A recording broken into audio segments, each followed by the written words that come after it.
Hi, everyone, and welcome to our webcast. Our presenter today is Renu Muthoo. Renu will show us how to create a common workflow process in Autodesk VRED Professional. I will now pass things over to our presenter. Renu, the floor is yours. Thanks, Corinne. Welcome, everyone, and thank you for joining us for today's webcast session. In this session today, I'll be talking about the common workflow process for VRED Professional software to create a photorealistic image. Before we get started on today's topic, let me introduce myself. As Corinne mentioned, I am Renu Muthoo, and I'm an instructional designer with ASCENT. My main work here is to write and update the courseware material, including the training guides, for various Autodesk software products such as AutoCAD, AutoCAD Electrical, AutoCAD Mechanical, and so on. And I also create courseware material on the Autodesk visualization software products such as Autodesk 3ds Max Design and Autodesk Showcase. And I also work with Autodesk VRED Professional software. So the format for today's presentation is that first I'll be explaining the topic with the help of the PowerPoint presentation slides that you can see on the screen, and then subsequently I'll follow it up with the actual demonstration in the VRED Professional 2015 software. So let's go ahead and get started.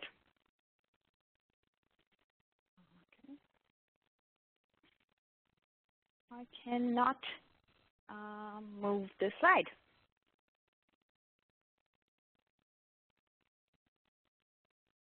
Okay, so here we go. Yes, so it took a little bit of time, sorry for that. So what is Autodesk VRED Professional software? The Autodesk VRED Professional software is a visualization, analysis, and presentation tool, and is geared more towards the automotive and industrial design industries. This software enables you to create real-time graphic renderings using realistic materials, real-life backgrounds, and physically accurate reflections, refractions, shadows, and so on.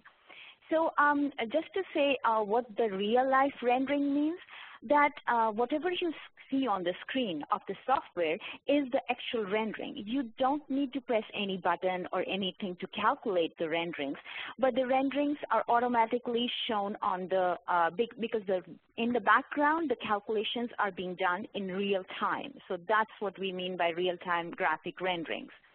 Now, the high-quality real-time renderings, they enable you to realistically visualize, evaluate, and review your design ideas. So you can do them in real time. For example, you want to showcase or you want to show your design intent, and for example, of a car, and you can just have it on the rendering open on your screen, and then you can just orbit around, show them the back view, the front view, the side view, and so on and so forth. And ultimately, you can also create the images of those renderings.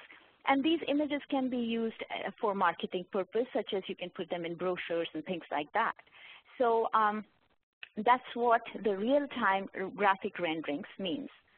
Now, the overall suggested workflow. So as you can see on the screen, this is the overall suggested workflow for creating an image in VRED Professional software. So first of all, you open either a native .vpb file, which is a native file of VRED, or you can open a non-native VRED file, because most of the times, as you all know, it is not a modeling tool. So most of the times you will be bringing in data from another CAD data application. So at that time, so that means it is a non-native VRED file. And in case you're bringing a non-native VRED file, you need to set the import options, you need to set the preferences, and save it as a .vpb file. And in both the cases, whether you're bringing in a .vpb or a non-native file, the first step in the workflow process is data preparation. So what does data preparation include? You need to organize the parts, which means that you need to sort the geometry in such a way that it works best for you, so you can easily find the objects. And you also need to optimize the parts, make them more efficient, and so that they can more efficiently work in the rendering engine. So you can do that using the Scenegraph, which is a module in the VRED Professional software.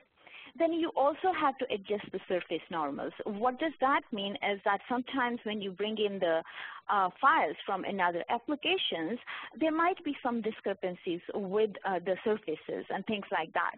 So at that time, so that we take advantage of the VRED rendering engine, we need to have those surface normals perfectly, the normals facing outwards towards the camera. And so you can do that in data preparation, and you can also transform the geometry. For example, you want to copy or move your geometry around and do something like that, you can do that here. Then the next step is materials. So materials, you need to, if you're bringing in data from another application, there is a possibility that there might be certain materials that you're already bringing in with it. So you need to convert all those materials to VRED True Light materials. So to take advantage of the rendering engine of VRED, which is designed to work perfectly with the true light materials. So we have to convert the materials. We might need to create some new materials and apply them, and also ambient occlusion. Ambient occlusion is meant to create it simulates the shadows because the default rendering engine of VRED is OpenGL. It cannot create shadows and cannot have physically accurate highlights, lighting, reflections and refractions, and so on and so forth. So for that case, when you're using OpenGL as your rendering engine, which is the default one, you need to calculate the ambient occlusion once for your model, and then you bake it onto the model, and that's just it. You just have to create it once and not repeat it again and again. Then the camera, environment, and lighting. These steps are just optional steps. So for example, you want to have an interactive presentation of your model. You can save certain camera views, and then while you're doing your presentation, you can show them the different camera views from the back, from the front, from side, and so on and so forth. And adding environments, again, you can have the real-life environments as an HDR image. You can add that HDR image as your background environment for your objects. And then, again, the lights, because with the environment, whenever you launch VRED software, even if it's an empty file, it comes along with the default environment. And with that environment, the lighting is always provided. So these lights are like optional. If you want to add drama to your objects, for example, you want to add a spotlight to showcase some part of an object, then you can add the lights here. Again, visualize, not much to do in visualizing. It is just the render setting module. And in the render setting module, you can just save the size, what size you want the image, and what is the render quality of the image. So those settings can be done here. And also you can change from your OpenGL rendering mode, you can toggle to ray tracing rendering mode, which is another rendering engine provided with the software. And that ray tracing rendering mode, it provides you with physically accurate lighting, physically accurate reflections, refractions, shadows, as you see them in real life. So that is the ray tracing engine. So let's quickly go over the interface of the software. So what you will be looking at is as you can see on the screen, the number one will be on the top of the screen will be the menu bar. So the menu bar contains the normally used commands, and that's what like any other software has. It has pull-down menus and where all the different kinds of commands are stored. Now, icons bar, again, icons bar can have some specific tools which you cannot find anywhere else, or you can have the same tools which you can find in the other places like pull-down menus and so on. But this is an easy way of accessing those commands. So it is the frequently used commands. They have been grouped here in the icons bar. That's number 2. Then you have the quick access bar right here at the bottom. So that's number 3. And quick access bar, it gives you access to the different modules that are provided with the software. So these modules can be like, for example, they are just like dialog boxes, and but they are modeless dialog boxes, which means that you can leave them open and still all the changes that you're making in that module are reflected in the render window. So you don't need to close each dialog box. So these modules are modeless dialog boxes. I have opened one of the modules for yours for on the screen, and it is the Scenegraph module, which is docked on the left-hand side. So you can dock them, or you can leave them as freestanding or things like that. Then, excuse me. Then is the render window. Render window takes up the major portion of your screen, and the rendering of your objects or your model is shown on the rendering window. And then at the bottom is the status bar. The status bar has just information about, like for example, memory usage, and also which rendering engine you're using, and things like that. It also has information about the unit specifications and things like that. So this is the interface. Then selecting, how do you select objects in VRED Professional software? You use the Shift key, and then you click on the object. So you have to always use the Shift key, and with the Shift key you can use the window box or the crossing box to select objects. You can also select objects using the scene graph. We'll talk about it later, how you do that. And then the selection display. So there are 2 types of selection display that's provided with the software. One is the wireframe, and the other one is the bounding. So as the name specifies, when you select an object on the screen, it displays as a wireframe if your wireframe is active. And if your bounding is, then you have an orange bounding box going around the selected object. So it's the selection display, those 2 types, and it's provided in the icons bar of the software. Now, I'll have a little bit about the demo, and I'll show you those things. So as you can see on the screen, this is how the interface looks like. So at the top, this is the menu bar, then the icons bar, as I told you before, and this is the quick access bar down here. You can open the modules. So for that matter, I'll open the Scenegraph module, and it's docked on the left-hand side. And then this is the status bar, giving you information about the memory usage and the units that you're using. And this is the render window. This is providing you the rendering. This is the actual rendering, which is done in OpenGL rendering method right now, because that is the default rendering engine that the software is using. Then selecting objects, as I told you before, you need to hold the Shift key on your keyboard, and then click on the object. And right now, I have selected the boundings in the icons bar, and that's a bounding box is displayed. So you can also have the wireframe open, and then it shows you as a wireframe. So based on whichever, you can either use one or both of them, and to see your selection. So let's proceed with the presentation. So the next, the first part in the workflow process is data preparation. So data preparation is done in Scenegraph. So what does that data preparation mean? So we need to, as I told you before, we need to sort the objects. So when you bring in an object from another data, CAD data application, it might be scattered around. So you need to actually logically, based on how you are working, what your intent is, you need to group them together. So for example, you have a car, you can group it as an exterior objects in one group and the interior objects in another group. And then you can break it down so that you can easily find your objects, and so on and so forth. And also at the same time, you need to optimize your objects. So it can all be done in Scenegraph. And Scenegraph is just a tree structure of all your objects listed there in a tree structure form. And each one of the object is listed there is called a node.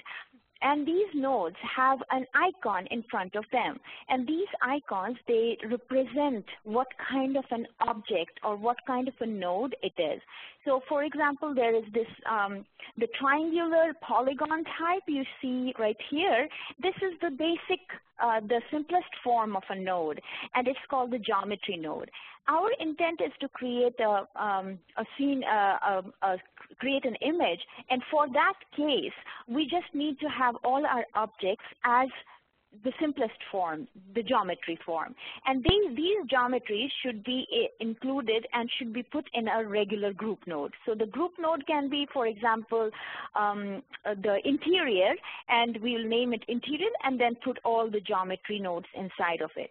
The rest of the nodes, as you can see, the animation group node or the geometry transform or material node or the nerds node, these nodes are generally used if you are going for surface analysis of your vehicle or of your objects in the scene. So it just affects the performance.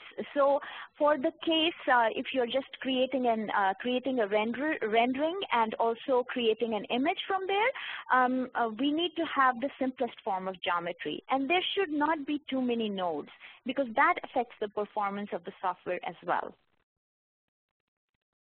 So see, in the scene graph, so we optimize the geometry, we reorder nodes, sort and group nodes, as I told you before, and we also optimize the geometry here so that if you have any kind of nerd node or a material node, you need to optimize it and convert it into a normal, the simplest form of a geometry node. So similarly, you can also create nodes and modify them using the shortcut menu and so on and so forth. So also in the data preparation, we need to adjust the geometry, and it means that we have to see that all the surface normals, the normals of the surfaces should be facing towards the camera. That is the actual way, and that is the best way, because in that case, the surfaces are all the surfaces show best or render best in the OpenGL rendering method. So, so you can check the surfaces before you can start by checking the surfaces and seeing which of them need correction. So that can be done in the vertex face normal rendering mode. So in the visualization pull down menu, you can select that rendering mode, and in that mode, what you see is the objects will be displayed in different colors, only 4 colors. So either it will be green or blue or gold or violet. So green is the mode which is the correct form, and it should be all the surfaces should be green in color, which means that their normals are facing outwards and towards the camera. But if they are in any other color, like for example they are blue, then that means that they are reversed. Both the face normals and the vertex normals are reversed, and you need to correct that. Excuse me. And then if it is gold or violet, similarly you need to correct those also. And these can be corrected using the geometry editor, which can be the geometry editor, which can be opened through the scene pull down menu or through the editor's shortcut menu. So let's go ahead with the software demonstration of this one. And so first of all, I already showed you that this is the scene graph, and it lists all the objects that are present in a tree structure form. So initially what I have done is that I have taken this model and I have already divided it into, grouped all the objects in the as exterior and grouped the rest of the objects as interior. So if I open it, so plus sign, and you will see that I'll reach here, which is the different parts that are provided inside of the inside. So I have grouped them as wheels and headlights and so on and so forth. But I'll show you how to group, because first of all, you need to figure out what those objects are so that you can group them together. So just select them. If you select, for example, this blend surface 628, I don't know what this object is. So if I select it, it will display in my render window, and it's here, right here, and the display option that I have selected is both wireframe and bounding, so this becomes yellow. So right here. So I know that it's a part of a door. And then if I go and select this fillet, again, it is the part of this door, the same door. The rail, it is the window of the door. So I can, these are just the mirror images. That's why they show as a node of using a transform geometry node. And this means this transform group node, it means that I have copied the original objects and they have the same name. It is just blend surface the same name, and I have named it as mirror of that because I mirrored the door from the original, and I mirrored them to the other side. So these are all part of the door itself. So I can create a new, in exterior, I can create a new group right here and name it as doors. Once I have created, I will select all those objects using the Shift or the Control key, select all 6 of them because they are the part of the door, and then just drag and drop them simply inside this doors. So that's how I can sort that. So now next time, if I have to apply the material to both the doors, I can just select the doors right here. Or you can select them individually as well. So you can have the door, this door, and you can select the other and apply the control and use this one and apply the materials to it. So in this way, it becomes very easy to select. So this is sorting. And now another thing is to optimize. So for example, you open this blend surface, there is another node inside of it. And then if I open that blend and see there is shell, another geometry node, a geometry node inside of it. So the use of this blend, the group node, is unnecessary. There is no need to have this group node. It just increases the depth of the tree structure. And we should avoid that too because it does affect the performance of your system, of the renderings as well. So what we need to do is we'll just drag it and drop it in the blend surface. And when I open it, so it is at the same level as this group node. Now to optimize, we use the optimize module to optimize it. So right click on this blend surface and then go to edit and show optimize module right here. You can open the module from here, or you can also open the modules from the quick access bar as I told you, but it is not, the optimize module is not listed here. So you right click and all the different modules that are present, that are provided with the software are listed right here. So I can just open the optimize module right there, and there are different ways of opening the same module. And now what I need to do is I need to clean up the group nodes. So whichever are the empty group nodes, it will remove those group nodes. I can also say merge geometry nodes. For example, there are more than one geometry node for the same thing. It will merge them together. So I'll just click those 2 options in here and then say optimize. And as you notice, it cleaned up the geometry, so you have one node, and inside of that node, you have the geometry. So that is what cleaning up means, and optimizing the geometry so that the performance is efficient, and your sorting and grouping is also the way you want to, so that you can efficiently work with your objects. So that's optimizing your geometry using the scene graph. Now let's go and adjust this the normals. So to check whether your normals are perfectly okay, like they are green in color, all of them, you need to go into the visualization and you need to use the vertex face normal rendering mode. And you select this and here you go. You see everything is green except for this yellow gold here, the violet here, and the blue here. So these need to be corrected before you start. You have to make an image, or you have to convey your design to somebody, because the materials are not going to be reflected properly, are not going to be rendered properly if these discrepancies occur. So you can do this to correct those. You can use the geometry module for that. And again, the geometry module is not present in the quick access bar. Right click and open the geometry module. So it's here, geometry editor. So I opened it and again left it on the side. And then I will select, holding the shift key, select this portion. So it is this portion has been selected. So the gold means when it's gold, it means that only the first faces are not facing towards the camera. The normals of the faces are not facing towards the camera, but the vertex faces, vertex normals are facing towards the camera. So in that case, we have to say face and surface in the flip normals area of the geometry editor, and you can go here.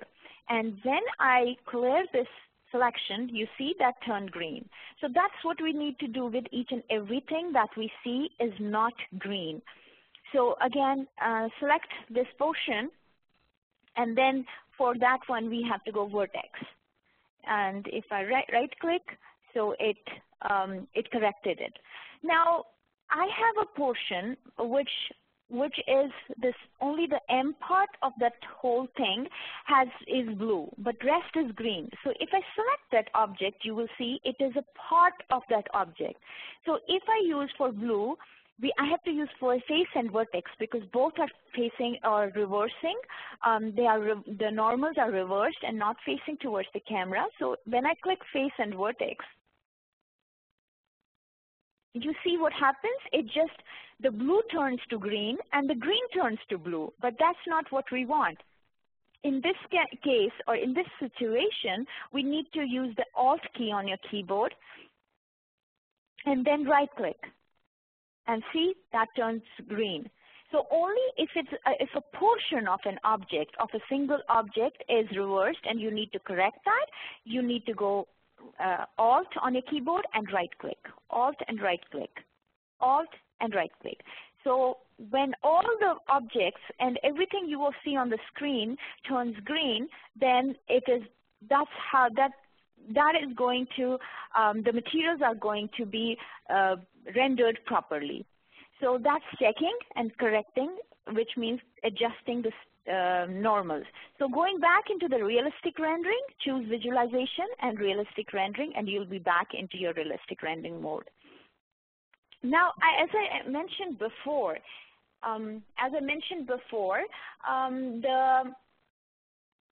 there is an ICV position, which means this ICV position right here. So I have saved this model in an initial camera view, and every time I open the model, it opens in that view, the stored view. But right now, when I orbit around, I don't know where that view is. So you need to press this Home button here, and it goes back into your initial camera view. So we are done with data preparation. Let's go ahead with our PowerPoint presentation.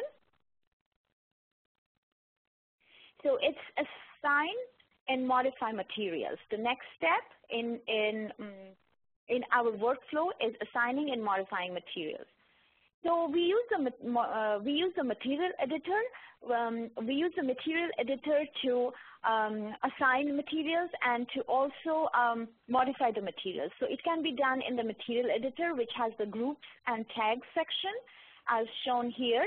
It lists all the materials that are provided in the software, in the screen, in your model. And the preview area just shows it in the form of a shader ball, and that is just previewing it. And then these are the attribute section. This is where you can make the changes and modify the materials. So you can convert, if your materials are not the true light materials, you can convert them here, you can modify them here, you can create new materials and also assign materials, so that you know that there are 17 VRED true light materials that can be used, and they are designed for automobile visualization, and they have been designed in such a way that they work best for the automotive industries.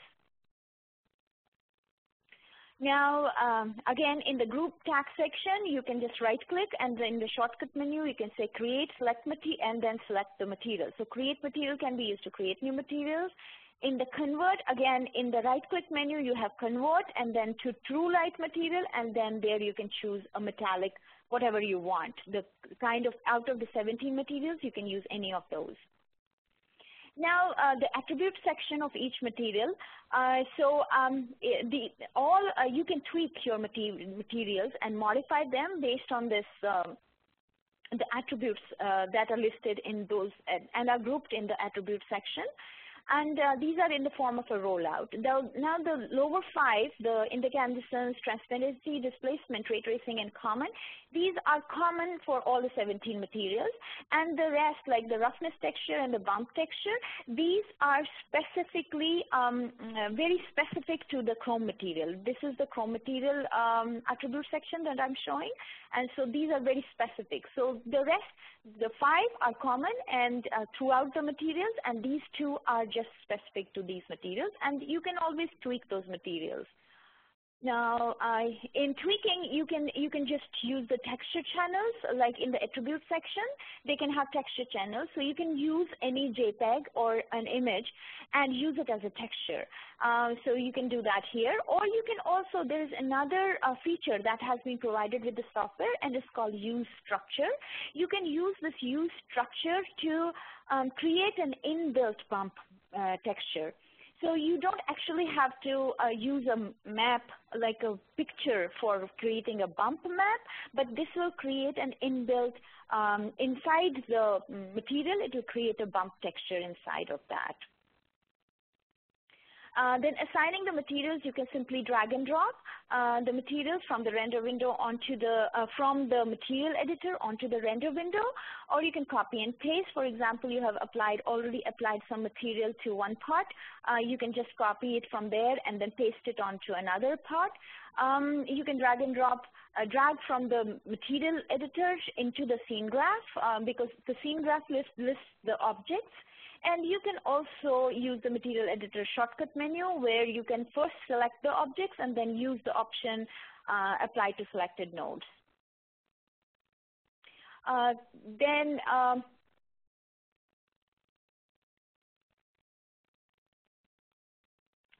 PowerPoint has stopped working, and I never wanted this to happen, but I will reopen it.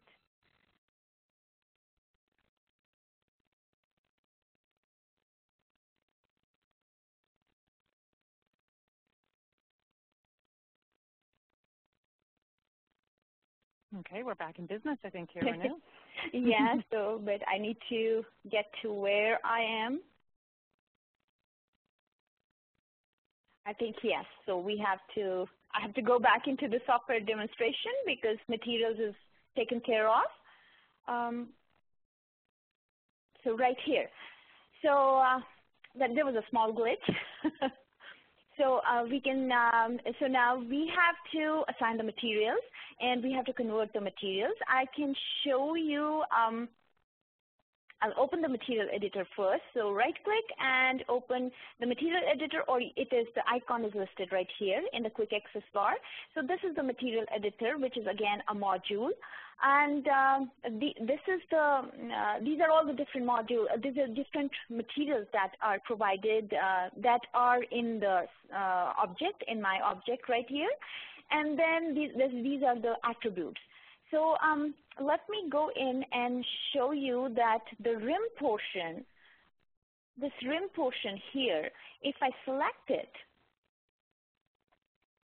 it has a plastic material that has been applied. Whereas I want it, so when I imported this model from any CAD data application, this came with the plastic material applied. But I want it to be like an aluminum material, a chrome brushed metal aluminum material. So I need to convert this material. So I'll just go right click and say convert and say to true light material, and use a brushed metal right here. So it converts it into a brushed metal material. And in this case, I don't actually need to assign the material because I had selected the object and the material was already there, assigned to it. I just converted it from a plastic material to the brushed metal material. Now let me show you how we can, maybe we want to apply a kind of a bump texture into it so that it shows those the grain, the direction of the grain should be such that it shows in those bump lines over the texture, over the material. So instead of using a bump texture, I can just go into the bump texture rollout and say use structure. Right now nothing is visible, so I go into the bump orientation, and instead of triplanar, I will use a radial XZ. The radial XZ. So once I do that, if I just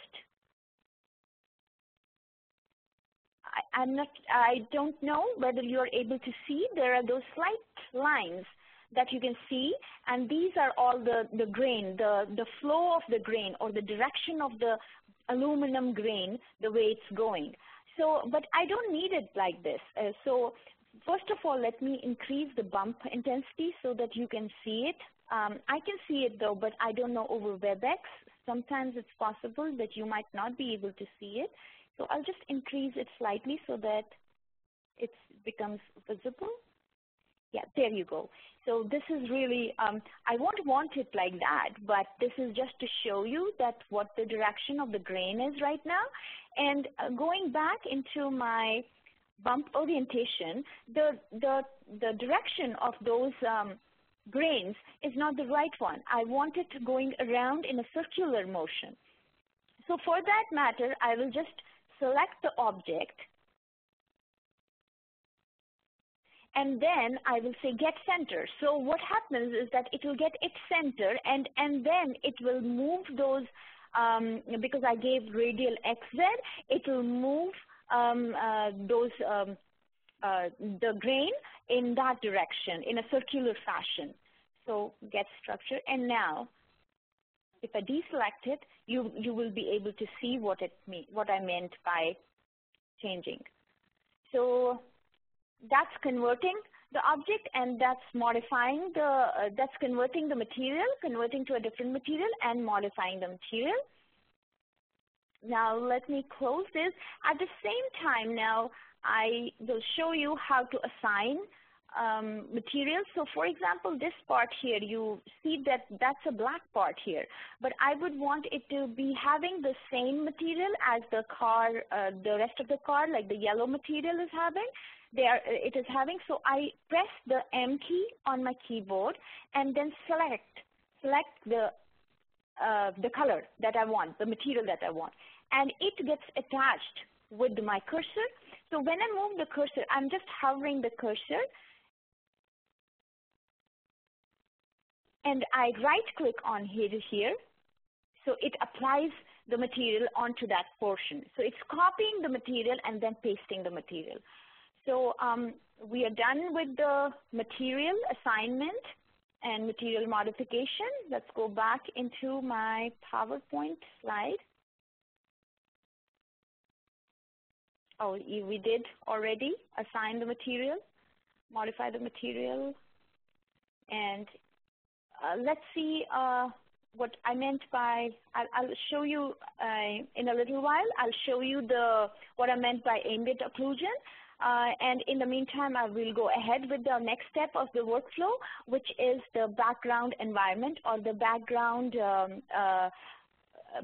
environment that we are going to use, the background image. So what environments are, so whenever we open any file in a VRED software, it comes along with a default environment. So default environment is always present there. What this environment contains is the background HDR image. It contains the lightings, the highlights, and the reflections that are used on the object. So what we can do is we can change this background HDR image. If we have a new HDR image, we can use that and replace it, and so we can use a real life in a real life background image instead for the environment. So it can be done through, again, the environments can also be handled through the material editor, which we had opened previously for the materials. And here, because it acts, the environments are also created like the materials are. So in the environments box, you have the attribute section. There you can apply a new image. So you have those the load, all those, so you can open a new image here. You can create a new environment and then use the images, any HDR image that you have. HDR means high density resolution images that can be used. So let's go back into our VRED, and now we can switch and use a different kind of an environment. Again, we use the material editor to do that. And I will create a new material first. So right-click anywhere and say Create Environment, and then I want to use the sphere environment. So in the environment, I'll have a Load Environment Image dialog box opens up, and I'll go into here, and I have this New York MTD, which I can use. And I say Open.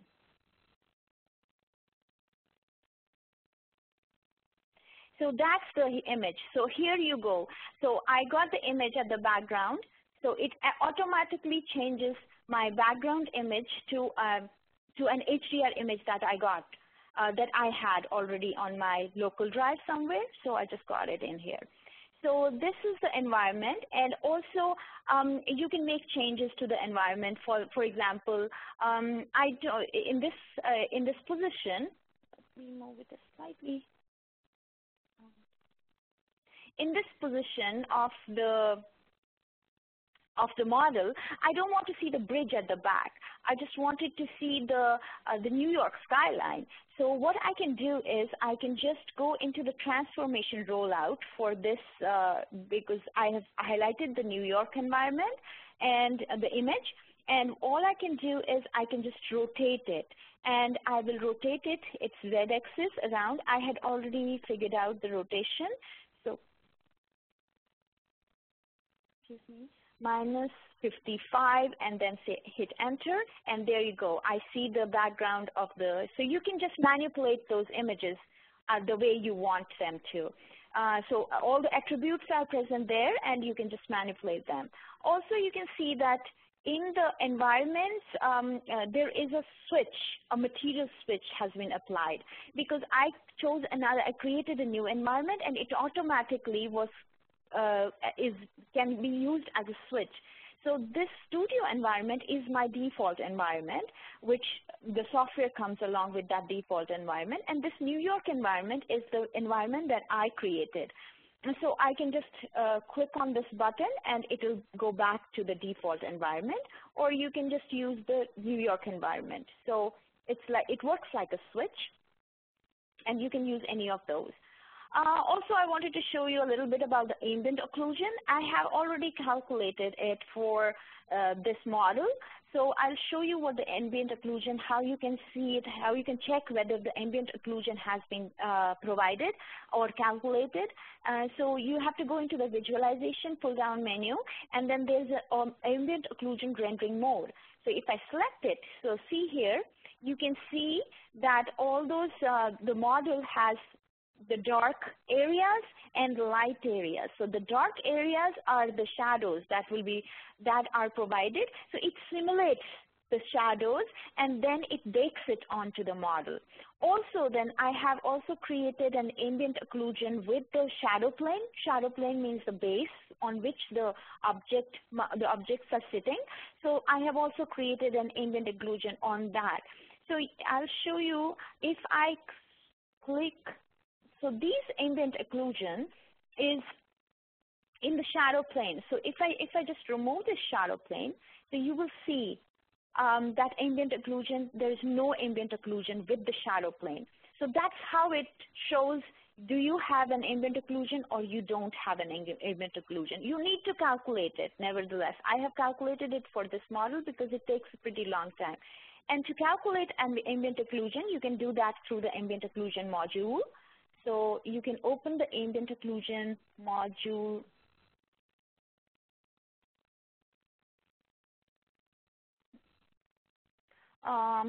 Right now I can't see it. So yeah, here.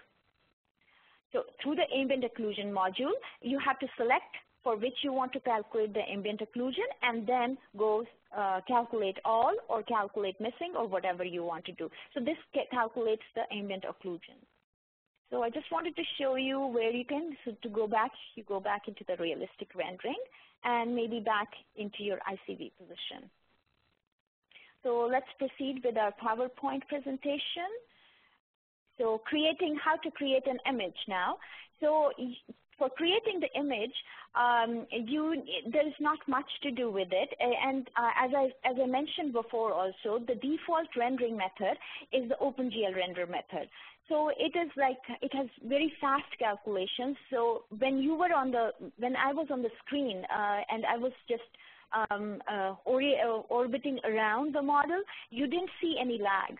So it is very, very fast. The calculations are done very fast. But the catch with this is that it needs the shadows, the AO shadows, because it does not provide you with the physically accurate shadows, highlights, things like that. So you need to have ambient occlusion shadows baked onto the model and with the shadow plane as well. But it gives you a decent visualization. So if it is the first pass of showing your design prototype, you can always use the OpenGL render method. The ray tracing rendering method is the you should use it as a final rendering to show your final rendering and also to create your final images, which can be used in the marketing, for marketing purposes at that time. So ray tracing, it gives you physically correct lighting, reflection, refractions, and shadows. It is time consuming because it has to calculate all those things and calculate it to be physically correct. And then these are photorealistic visualizations actually. Then in real life, how the sun, for example, or the lighting is falling on an object and how the reflections are going to be in real life, that is how ray tracing works. So these are the two methods that are provided with the software. Then it's a real-time rendering. Again, as I told you before, whatever you see on the screen is the rendered image of the objects. Then OpenGL render method is on by default. If you want to use ray tracing in the icons bar, you have to click the RT button that is shown, that I can show you. That's right here, this RT button, and it is present in the icons bar, and that's how you can start your ray tracing.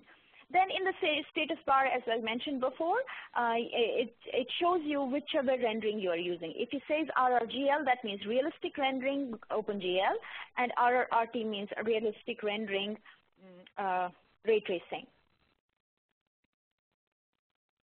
And you can set all the settings for your images in the render setting module. So in the render setting module, again, it's another module provided with the software. And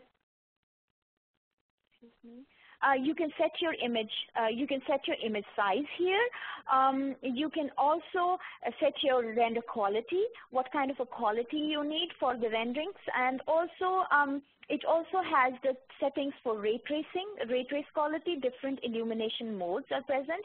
Like for example, are you going to use full GI, which is full global illumination, or are you going to use pre-computed shadows, or are you going to use pre-computed lighting or something like that? So you have different illumination modes which can be accessed from this render settings module. So I'll go back, and then we will render a portion. So this is the OpenGL method that we are using. So I can show you, I will click on ray tracing, and you will see it will take a little while and then start the render tracing. This is ray tracing. It's starting ray tracing and making all the calculations for ray tracing.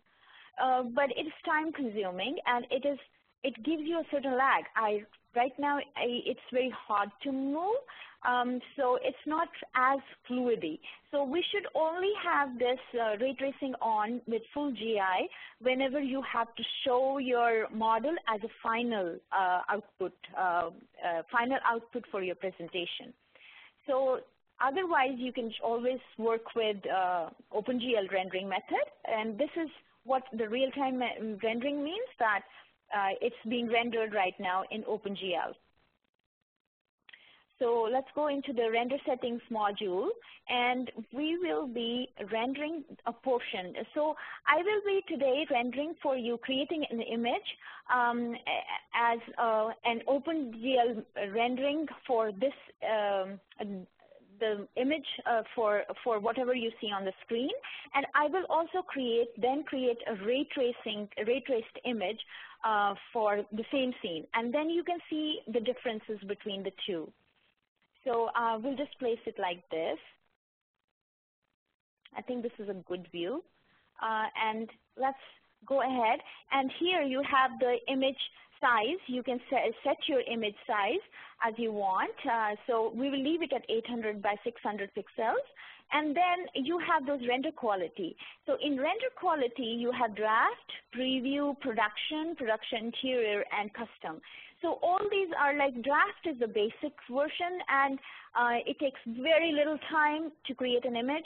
Preview is better than that, and production, I always go with production, even if I don't go with production interior, but for a very good, realistic looking image, you can always go with the production. So right now, for our purpose today, I will use the preview. I'll just use the preview render quality because we don't have too much of a time on our hands today, and I'll start rendering this. So I will just simply say render, and then I will render it so that we can open it later. I'll render it as image GL so that we know this is an OpenGL image, and save it. So it'll take a few seconds to create an image. Because I'm on WebEx right now, it might take a little longer because being on WebEx, and so my performance drops a little slightly. So although it's not too bad, it's already done. So it's done, already done. I will now render it as a ray traced model, and then I go back into ray tracing. And the ray tracing has started, and there it is, the preview. I go with the preview, the same image size, but it is full global illumination right here, and then I will say render, and it will take a couple of minutes, I think 2 to 3 minutes, and in the meantime, I will name it as image RT, and then say save. So it'll take a couple of minutes or 3 minutes at the most. And in the meantime, I would ask Karine if she has any questions for me. I can take the questions right now. Hi, Renu. Yes. Okay. Yes, if anyone does have any questions, this looks like it's going to be a good time to address them, as I'm just watching on your screen here. Actually, you know what? One has come through. If you want to go through here. Yep, if you want to answer this one. Mm-hmm. The question is, if wireframe and bounding icons are not active, how do you select objects? Oh, okay.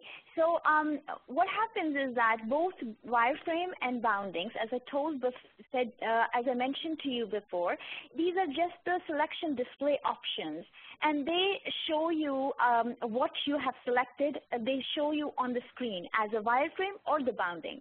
And if both of those are off, like they are not active, either one is active, you're still selecting the options, objects. For example, if you're using the Shift key and clicking, you still select the object, and whatever changes you're making or you're assigning a material will be assigned to that object. The only thing is it's not visually visible on the screen. So wireframe and bounding, they help you in visualizing what objects have been selected. So it's just a visual display of selection, and I always recommend having one of them or active or both active, so that at least you see which objects you have selected and which objects you're manipulating. So, Corinne, do you have another one? I do. Actually, I've got a couple here, Renu. The other question is, can you use a color instead of an HDR image as the environment background? Oh, that's a good question. I think yes, definitely yes. You can use the color option. So in that case, what you have to do, because as I told you before, that each model, it comes along with the default environment, and there is always an HDR image that has been associated with the model. So what happens is that in the material editor, where you have to select that environment, the default environment, that is the one that is on, and there is an option of is visible. You have to clear that option, and once you clear that option, then the color, you can choose any color in the preferences dialog box. It has already a gradient of gray color, which comes in as the background.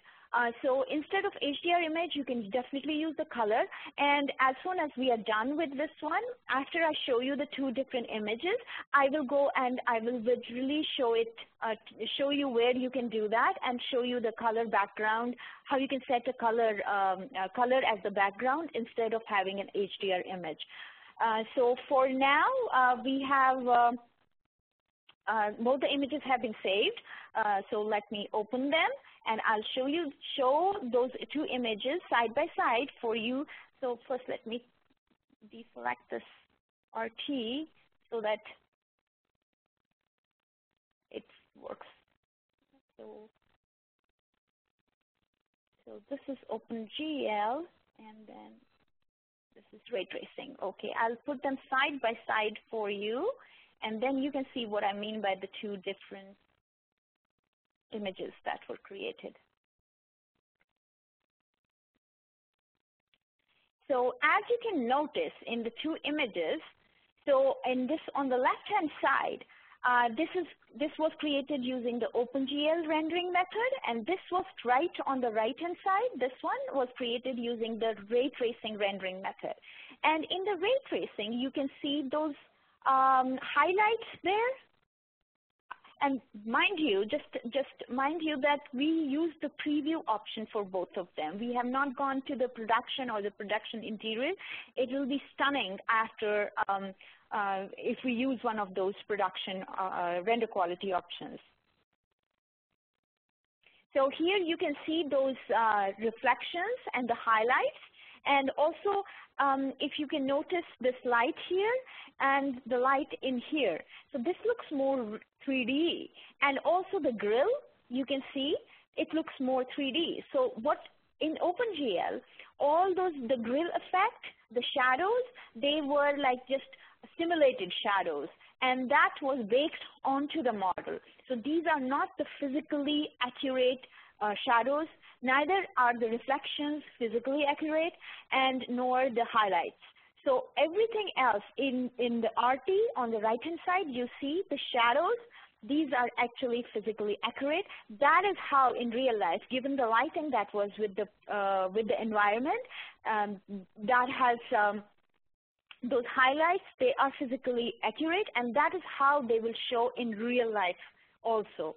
So as you can see for yourself, there is a difference between the OpenGL rendered image and a ray tracing rendered image. But nevertheless, having said so, the ray tracing are stunning images, but at the same time, the OpenGL rendered images are also pretty decent. So that concludes my presentation. So I'll go back. Oh, okay, one more. Before I could go any further, I will show you how to set the background image, change the background image to color. So if I go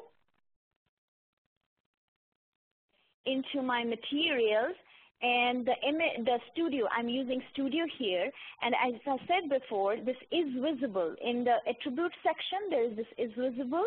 If I clear it, then it uses the color.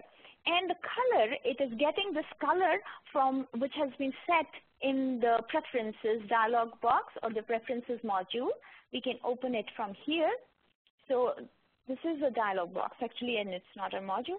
And open the render options, and in the visualization advanced, see this is the background rollout, and there these are two colors that are provided. These are both gray colors, the dark gray and the light gray, and this goes as a gradient at the back. So this is using the colors that are provided in here and not the HDR image. Now you can change those colors as well. So if I click on this one and choose color, and I choose something like red and say accept and also say apply at the same time, you see how the gradient changes. At the top it is red, and at the bottom it is white, gray, light gray. So if you want to have a solid color background, you can have that as well. So only thing is that you need to have the same you need to know the same values of the red color, but I will right now just put an approximate red color and say accept and then say apply, and there you go. You have a solid red color background. So you can have both. You can use an HDR image as your background or a solid red color as your background. So let's get on with our presentation. So to summarize, so today for today's presentation, I was able to work in the scene graph to sort and optimize the geometry. We did that. We were also able to adjust the geometry by correcting the surface normals. We converted a material to a tree-like material. We also modified the material and added a structure to it. We applied an HDR image as a background, and we set the image settings and also created an image. So that's to summarize. And now all that I just wanted to, so that you know that all the material that I used today was pulled directly from the manual that I created for Autodesk. Just so that you know that ASCENT is an Autodesk authorized author, and all our student guides have an AOTG branding, which means AOTG means Autodesk official training guides. And so we were asked by Autodesk to create a training manual for them, and it is available for you guys as well. Karine will be sending you the link to that manual where you can have all the information. If you liked today's presentation, it was just part and very little part of that manual. So you will be able to download the manual from there, and the data sets are also provided along with the manual. So for you to enjoy. So with this, I will hand you over to Karine. So Karine? Wonderful. Thank you very much, Renu. So yes, as she mentioned, you will receive an email next week with this link to the webcast and also to the training materials, which is fantastic. You don't get much free from these days, so that's a nice treat. And we just want to let you know that for all of the other materials that ASCENT develops, the Autodesk official training guides, those are available on the ASCENT eStore, and the website is up there. We've included our email address if you need to reach us for anything, want to reach out, have comments, questions, feedback at ascented.com. And you can follow us on our social media on Twitter, and we also have a blog site that you can get to right from the homepage of our website. So we have some promos, and we might have something coming up next week actually on Twitter, so do be sure to follow us for promos and for events. So thank you very much.